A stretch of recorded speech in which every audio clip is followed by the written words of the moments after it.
Welcome back to Gin Reviews from South Florida. We're back. I'm back. Yay! Alright, so tonight we're going to go to England and also here in the States, and we'll clear all that up in a few. But we are going to be reviewing Gilbey's gin. GinJoe! Gilbey's. Coming in at 40%. We know what that means, right? Not a GinJoe favorite, but it does sometimes in a pinch. So I have the botanicals on this gin: juniper, of course, coriander, lemongrass, orange peel, calamansi, which is citrus from the Philippines, and it could either be a lemon or a lime, but it's a Filipino lemon or lime. I think that's kind of cool. Never heard of this, and I've never tried it, so. Angelica root, cinnamon, and nutmeg. Not a bad lineup so far. Okay, let's see. I have a little spiel here. So Jim Beam is the distiller, but originally it was made in the United Kingdom, which it still is, and here in the States being Beam. So that's kind of cool in a way, I guess, right? Now we all know, or we have probably know, most of us gin heads, if you go to any liquor store, pretty much anywhere here in the States, you are gonna see a bottle of this right next to Gordon's down there on the bottom shelf. I have never tried this. I've never had a review or anything. This is gonna be a nice, hopefully a nice new one for us tonight on the show, and you never know what can happen. So Gilbey's gin recipe dates to the 1870s when the Gilbey brothers, two veterans of the Crimean War, whose successful wine spirits merchant business had thrived throughout the second half of the 19th century, expanded their business to include the gin called Gilbey since 1895. Like that. I like that. Distilled from grain, neutral spirits. It contains 12 botanicals. It was so popular that the rights to distill it were sold to the US in the 30s. And it has been distilled domestically since then. Okay. Currently, the rights are owned by Jim Beam and Suntory, which makes some really nice gins like Roku or Raku, or however you want to say it. The gin has a reputation for being somewhat inexpensive, right? And it can be found for less than $20 in most spots for a fifth. Well, I mean, that's what I got here, so let's open this bastard up, and here is the bottle.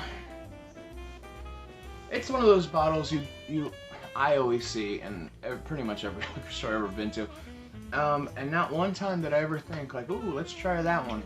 I don't know. So, you know how I do on the channel here. I like to review pretty much anything and everything gin related, so has to be done. It's one of these, so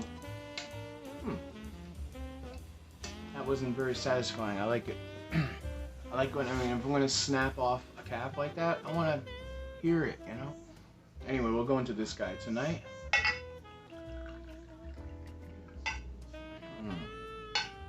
I could smell juniper already. You know I like that. Okay. It's very, very pleasant. It's definitely London Dry. Juniper is right there. It's the Angelica and the orange zest is definitely pronounced on the nose. Yeah, pretty much that's what I'm getting. I'm getting the juniper, Angelica, orange. Perhaps the coriander is there too, but we'll have to dive deep down. Here, look at that. You know, that's corn legging right there. I know, you know by now. Cheers.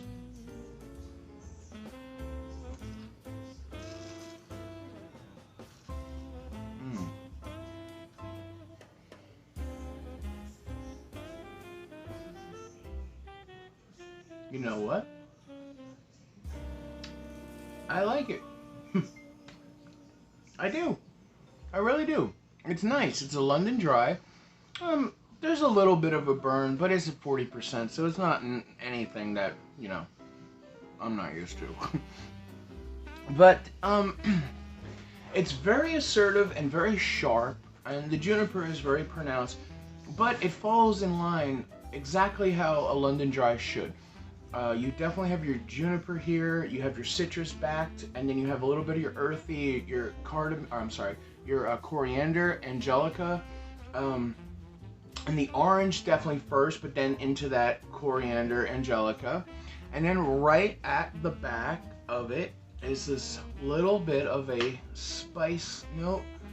Not terribly spicy though, and I don't think there wasn't a pepper included in that lineup, but that's saying something, I guess, right? Can't be bad. It's not ethanol like enforced, you know, like some of the lower end gins can be. So it's very nice on that. It's not a bad, neat gin. In fact, I could probably pair this with, I'd say it's more of a Beefeater than a Tanqueray or Gordon's. Maybe, you know, Gordon's maybe a little bit right there too, but there's nothing wrong with that. So we're gonna do a G&T, a GinJoe G&T, the proper way, with our Gilbey's budget gin, which ain't too shabby. We're gonna just, you know how we do. Well, so I'd like to take a moment here and tell everybody out there in the community.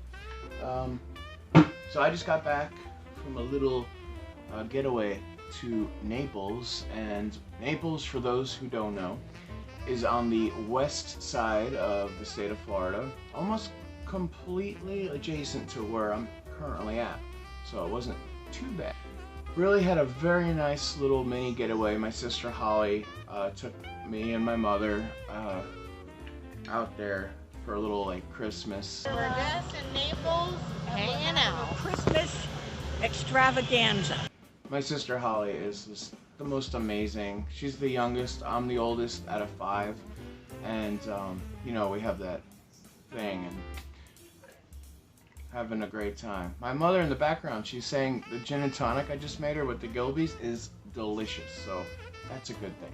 All right, so we have our gin in the old cup, and we're going to add our tonic.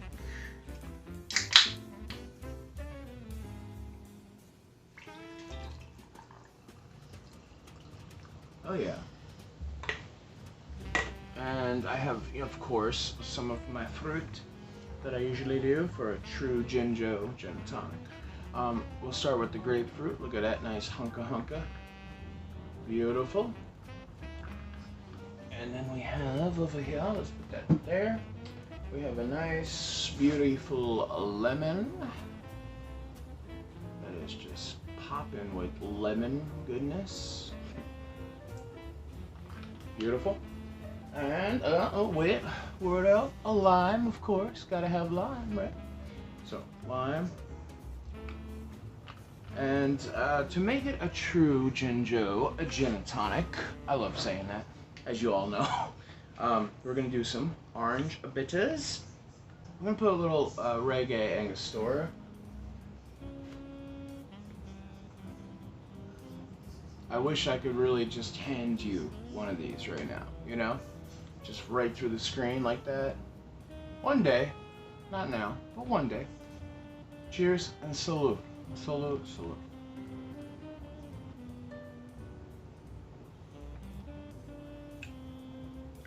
Wait. Sorry, I don't know what that was, but that was good. When I find a gin that is very reasonable in price and it is delicious, and I honestly 100% say that this is a very nice gin. It's a London Dry right to its core, and I was kind of a little apprehensive when I heard that Jim Beam owns it or took over. Not saying I don't like products from Beam, I do. I think they're, you know, a good distillery in their own right. Hey, I'm gonna say it again. This is a really good gin, and I'm very happy with that. I hope you guys, if you had this gin, I'm sure somebody out there has, tell me what you think. I'd love to hear your insight on it, you know. That's the whole point of this, to just exchange ideas, exchange notes, And then hopefully one day I get some kind of like venue where I can invite everyone and have a big gin conference here in the States. Oh God, I wish I was able to go to Liverpool and go to the Gin Expo and all the expos they have. Everything out there in the UK is so unfair. But, you know, that's being a gin head in the States. It's part of the turf. You gotta kind of go with the flow.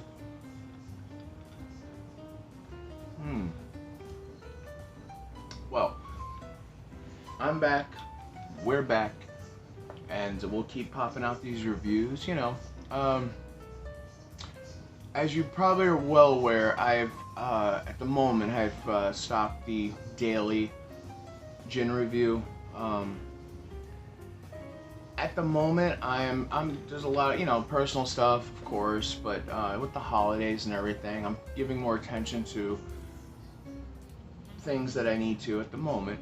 But we're gonna try to, after the holidays come, like I've been saying, I'm gonna really nail it down. We'll have a set schedule, and I'm gonna put it out there right now. I really would like to have a Q&A with people that are gin fanatics. And I'm talking to, you know, my number one here. I'm talking to my people that I talk to every day. I really, really would love to do like a video, you know, like over Skype type of thing where we could have a cocktail and just discuss gin, you know? I mean, it'd be cool to do that, especially on this platform. If you guys think that's a great idea, and whoever's down for doing that, send me a comment. I do have my information in the description of my channel.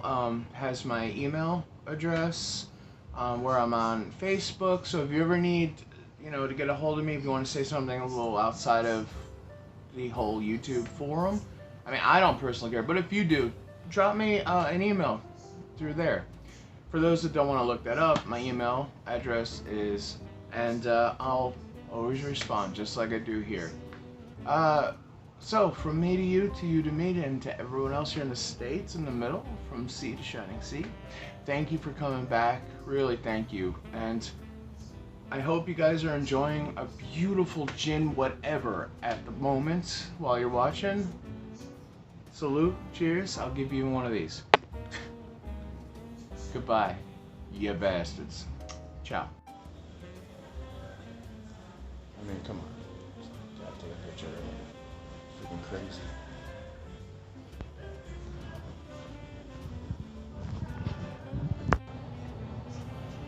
So I am editing this review right now, and I just made a beautiful martini with Gilbey's, and my God, you never know when you buy a cheap bottle of gin, but this is absolutely amazing. The gin and tonic was good last night, but this martini right here, regular GinJoe martini, we got 2 ounces, 2.5 ounces of Gilbey's, we got a half an ounce of, what did I get? Cinzano vermouth extra dry, and it really lives up to that. But shit, I'd say this, you guys go out there, if you haven't tried a bottle of this, get a bottle of it. You're going to be very, very surprised at how delicious it is. And keep drinking and repeat. Ciao.